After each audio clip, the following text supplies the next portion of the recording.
All right. Shalom, shalom. Giving all praises, honor, and glory to Yahweh, Ba Hashem, Yahweh Shah, Ba Hashem, Rakah Kwadash. I want to give double honors to the elders and apostles of Great Millstone, and shalom and salute to the hopefully elect from the least to the greatest. All right, so what we got right here is I got a video that I want to share with the brotherhood. I don't know if brothers saw this video already, but it's a pretty new channel. It's called Black History. I think I shared a few videos in the chat with the brothers, but I want to play a little bit of this video because it's fascinating. We got another case of an Israelite, Jake, that they wouldn't tell you. Pretty much, if you dig deep and figure out who's behind the creation of things, I'm talking about everything, your household, all the way down to your household appliances, cars, utensils, clothing, just the creation itself. You'll find that it's a Jake behind it. You know, I was just watching another channel, and I was just in like a awe. Like, a lot of people are finding out the truth that the so-called blacks, Hispanics, the Native Americans are the children of Israel, are the children of the Most High. A lot of information lately is coming out that the Gad and Reuben, the so-called black Americans, have been over here before Columbus. And the elders and apostles been saying this, particularly, the Hebrew Israelites in general, was telling you that the Native Americans were the tribe of Gad and Reuben, and that they were so-called black, or they were so-called, the indigenous tribes or whatever. They go back to Israel. I remember they did a thing on the speaking of the languages. They were speaking Hebrew, a broken variation of Hebrew. Really, everything, all the languages stem from Hebrew. It's just a different type of Hebrew, so to say. Even in English is bastardized as the English language is. It's a form of Hebrew, because it comes from Hebrew.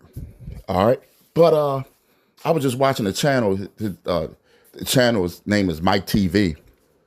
He's not extreme as that nutcase David Calloway, but they doing research and finding out that a lot of black Americans are Gadites and Reubenites. They're not. I think he knows a little bit about the Hebrew Israelite, but he's not an Israelite per se. But they goes into the history. All right, and man, they finding out a lot of information.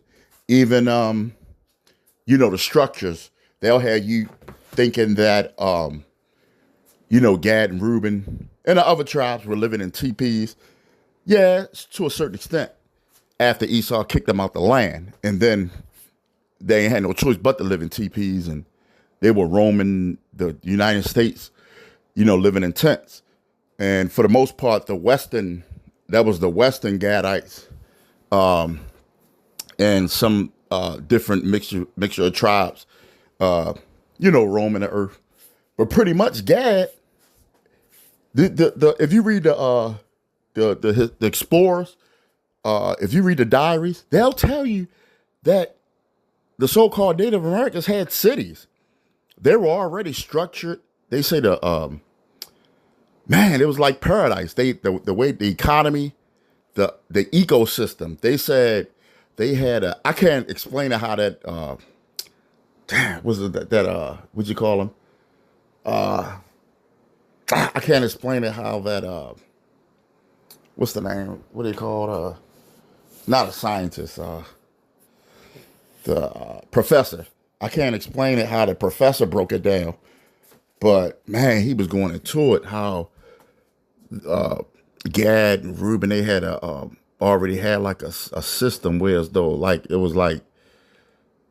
it was already set up, the food, the plumbing, the what you call it, the planting and stuff like that. It was just amazing.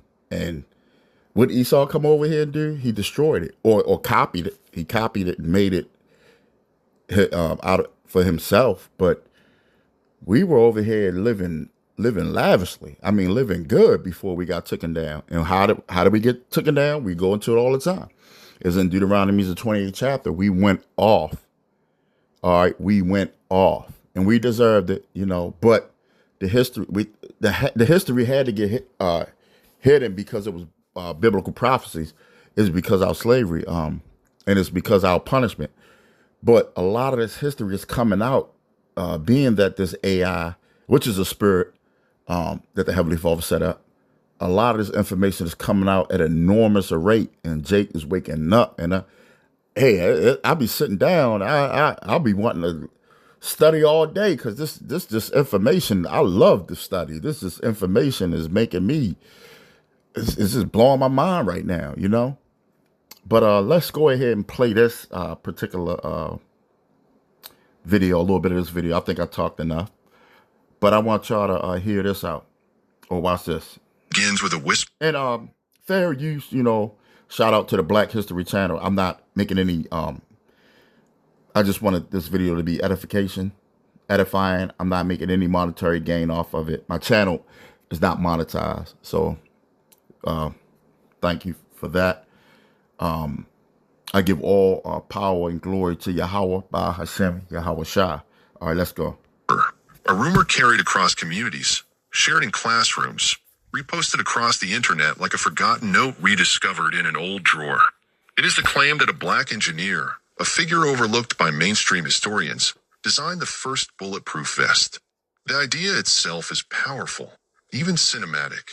It arrives packaged with the emotional weight of centuries of erased contributions, suppressed brilliance, and the irresistible possibility that a groundbreaking innovation meant to save lives came from a mind history forgot to honor.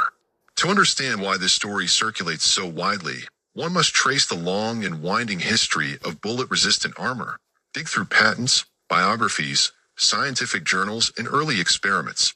The truth that emerges is not the tale many expect, but it is no less fascinating.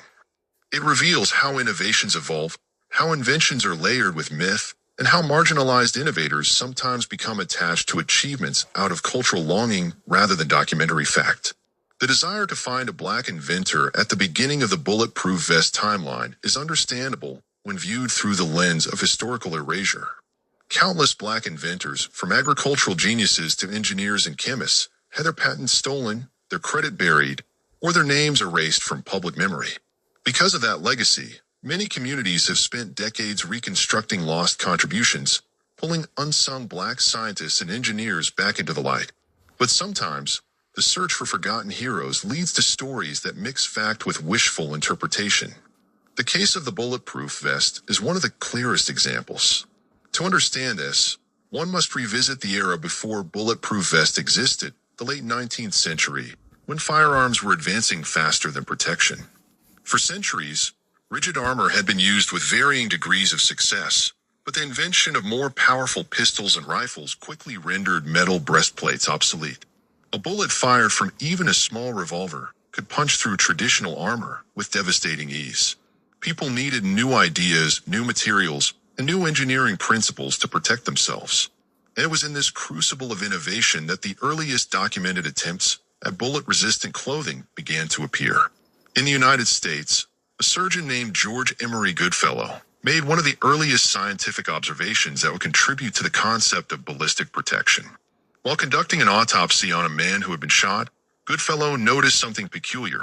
A silk handkerchief in the victim's pocket had significantly slowed the bullet. The fabric had folded and bunched in just the right way to absorb part of the impact. Ooh, do you hear that? Man, Jake is smart, man. I know I probably cut it off, and I apologize at the middle of when it was about to get deep. But I want you, brothers, if you want to finish, I'm going to play a little bit more. If you want to finish hearing the whole thing, go to the channel, Black History. It's called The Untold Story of the Black Engineer Who Made the Bulletproof Vest. All right. And my thing is, when I saw this video, anything that got to do with guns, I automatically thought it was Esau. I'm like, yeah, that's one of Esau's joints. But when I found this out, I was like, wow. So Jake got that? You know what I mean? Like, you when you dig deeper, you find out that our people are magnificent, man. Great. And who did we get this great from? Well, we all owe it to who? The one and only Yahweh and his son, Yahweh Shai. Let's go. Reducing the depth of the wound. This single observation grew into a series of experiments in which he layered silk into vests designed to mitigate gunshot injuries. His findings were remarkable for their time. They demonstrated that tightly woven layers of certain textiles could dissipate energy and dramatically reduce penetration. But Goodfellow was a surgeon, not an industrialist, and he eventually abandoned the work to continue his medical career. Inspired by the same era of social violence, a Polish-born Catholic priest named Casimir Zeglin stepped into the arena of protective innovation. While living in Chicago, Zeglin was shaken by the assassination of Mayor Carter Harrison in 1893. Determined to prevent such tragedies, he began experimenting with silk, hand-stitching multiple layers of the fabric into a compact vest that offered surprising resistance to small-caliber bullets. When he famously demonstrated the effectiveness of his invention by having himself shot while wearing it, audiences were astonished. His vest was not perfect, nor could it stop rifle rounds, but it represented a major conceptual leap.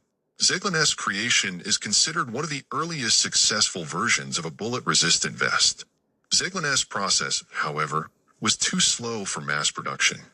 The material had to be layered by hand, and each vest required immense time. All right, y'all. So, hey, they said time. So, that's an issue with, I don't want to play this whole thing. Go over to Black History and you can finish it out. But I want to get to the scriptures. All right. Yep, this is Deuteronomy. One of the famous scriptures we always go to, but it never gets old. Because these scriptures, you can read them 100 times. And these scriptures got layers to it. You know, you can find something new every time you read the scriptures. Always remember this. Because this knowledge is unlimited. All right.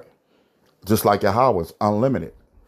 But it's, of course, the book, but it's Yahweh's, it's coming from Yahweh, the spirit of Yahweh, by Hashem Yahweh Shai. So it says, but it shall come to pass, if thou wilt not hearken unto the voice of the Lord thy God, to do all his commandments and his statutes, which I commanded thee this day, that all these curses shall come upon thee and overtake thee. So when I was talking earlier about Gad and Reuben, and because just because you look like a so-called black, the typical black man, like me, for instance, right? When I growing up, you know, a lot of people can mistake me for being a Judite because I look just like a so-called black man, which I am, you know, in this particular country or whatever, Black American or FBA or however you want to say it. But my lineage go back to Gad. Now, we don't get caught up in too much of, you know, the lineage or whatever, but we know we Israelites. So some brother that might look like he's from Gad could be actually Judah, or vice versa. A brother that looks like he's a Gadite could actually be a Judite. In other words, I'm saying, I'm pretty much glad that I'm an Israelite. You know what I'm saying? We're going to know for sure what tribe we come from in the kingdom. We're going to know that for sure. Right now, we can only guess, or through the spirit, we know. You know what I mean? But what I was talking about Gad and Reuben earlier is that a lot of Black Americans are finding out that they come from Native American background. That's an awakening. That's coming from the Lord. That's an awakening. And then when these Jake understand that, they're going to dig deeper. And then they're going to be like, well, look, something. Oh, then they're going to look at the sign that we have out there on the highways and byways. Then they're going to see Gad and Reuben. They're going to be like, oh, so I'm an Israelite. I'm telling you, it's an awakening. You know, some brothers might, or people might look at it as a bad thing. Oh, they calling themselves another name, man. Y'all Israelite. No, don't look at that way. You know, the Lord work in mysterious ways. The Lord, you can't tell how the Lord going to do what he do. Some of the people that we think ain't the elect is going to be the elect. The Lord work in mysterious ways. Just like he said some of the about the harlots, and some of the harlots will be saved before these dudes that's fronting acting like they top men of Israel, whatever. You know, you got these Nathaniels and these General Yohana and all that. You know what I mean? Some of these harlots going to get saved before them. You know? So, in other words, when I'm saying, I would never think I was going to be on the highways and byways doing the Lord's work. If you looked at my life prior, you know what I mean? So, you know, don't look at everything negative all the time. But that's just on that note. But that's the reason why we got taken down. When I was saying earlier how we was living better, we had our own system set up. But this devil came over here and took us down because of prophecy. Let's go to Deuteronomy 7:6. It says, "For thou art an holy people unto the Lord thy God. The Lord thy God hath chosen thee to be a special people unto himself, above all people that are upon the face of the earth." So what's that telling us right there? We better than everybody else. I mean, it's just flat out plain and simple. That's why you dig deep, you find out. Let's go back. Yeah, you dig deeper, you find out it was a Jake behind the creation of certain things, you know? And I could have sworn Esau was behind this because, you know, you read Genesis, we often, you know, do the readings and all that. And we came across Genesis around the time when during the time of Cain and Abel. Cain took out Abel, and his lineage, that lineage was Esau before Esau was Esau. They were into that building weapons and all of that. But let me show you something, a video that I came, if I could find it. This armor that I know in the old One West, they used to go into it when I used to watch the videos on the Dark Ages. They used to go on how the knights and yeah, you'll find that Jake was behind that, you know, but that was you know, you think about it, that was Esau's lane. You know, like I said, was saying, going back during Cain, that line, they were making guns and making weapons, you know, because that's what they do. They're the seed of the evil, or how Amazing Lucas would say, the lineage of evil. Yeah, they because the Most High created them to be that way. But yeah, that's all I got on this particular video. Lord willing, this is edifying. Till again, brother, shalom.